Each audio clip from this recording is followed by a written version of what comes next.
I'm Matthew Desi. I'm a junior TVR major and with a production in audio concentration. So you responded to our survey, correct? And that's how you found out about our project about male body image. Yes. What?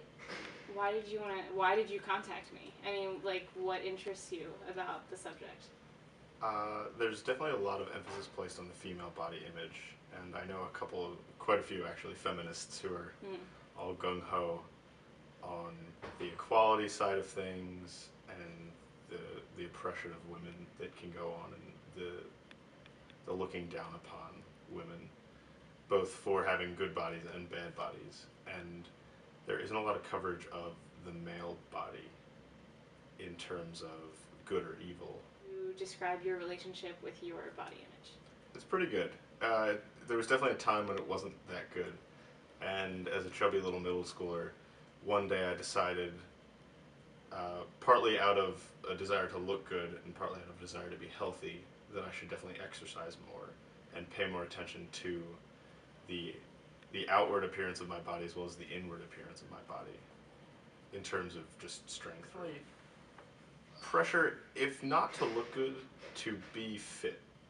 I know that I pride myself in my own strength, my physical strength, being able to lift heavy objects and be able to pull my weight around the house, around the apartment, at my job, to be able to, care for myself and fend for myself. That ends up working out really well because the stronger you are generally, the better you look. Find healthy is being able to meet any challenge that I face. So be that having to move a couch into my friend's place, or walking a long way to pick up something. Like groceries or whatever, Yeah, or yeah. like shopping. Walking around, just getting where I need to go. If I don't have a car, if I don't have a bike, being able to get where I need to go. So then, do you have an opinion about supplements and kind of the whole, whatever, natural or unnatural, but the idea of taking certain supplements to go to the gym and then attain more musculature? Okay. If you're eating well, you ideally shouldn't need supplements, in my mind.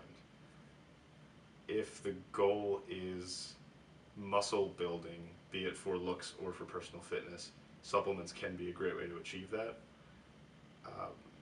It's great for people who are picky eaters or don't eat the best or don't have time to prepare good food. Might be a good way to go, but I've found that it's worth taking the extra 10-15 minutes to prepare a good meal, and then through that I'm finding the nutrients I need. Their bodies. I mean, Okay. do you find yourself looking for specific characteristics in a girl?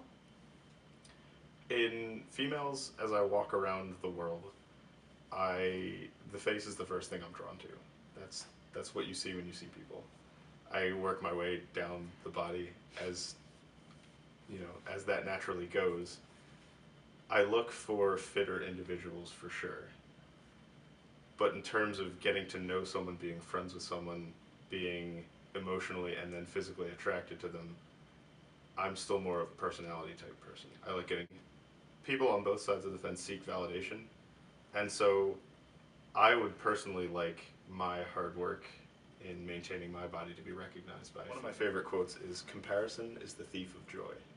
So anytime you begin to compare yourself negatively with someone else or something else, the ideal or your friend over there, you're robbing yourself of the satisfaction that you find within yourself. If you're going for personal gain, using yourself as a benchmark, you say, I did great today, I did better than I did yesterday. As opposed to when you're looking to somebody on the cover of the magazine, you say, I am not that great. And you need to keep a positive mind. And if you are looking to someone on the cover of a magazine as a source of inspiration, you can say, I'm seeking to be this great. But when you look in that positive light, you're still looking within yourself to be that great. So I think it falls a lot to your personal inspiration. Right. Do you find that like some of the friends you have, or maybe most of the friends you have, also hold certain interests in working out like you, or is that not really like I a guess so. I'd quality? say the people I hang out with are definitely more laid back in their exercise habits. Mm-hmm. We all know that it's important, and we all have our own little ways to do it. But the people I hang out with are like-minded in the exercise realms of thought. So is there a divergence, or is there like a, I guess like a strict like dichotomy between the guys who are more gym obsessed, or you know, going to the gym to get the forearms to attract the female who is interested in the forearms? I mean, is that difficult for you to relate to? It can be. It definitely can be. It's like trying to talk to a guy who's really into cars. They've spent a lot of time looking at working on cars, and I personally haven't spent that much time with them.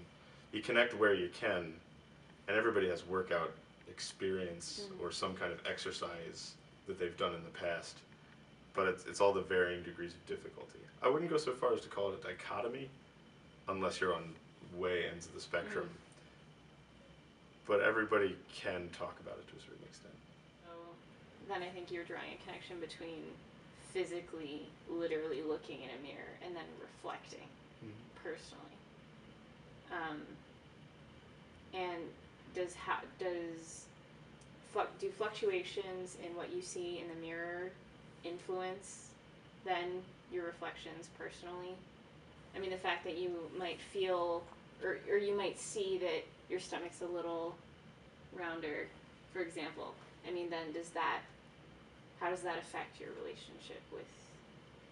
It does affect my relationship with how I feel about my body, and I will then be a little more inspired. I won't beat myself up about it. I'll just know that I haven't been making good food choices or exercise choices. I'm not gonna break down and like go to the gym for 4 hours the next day, but I know that it's a small change that I should definitely be aware of and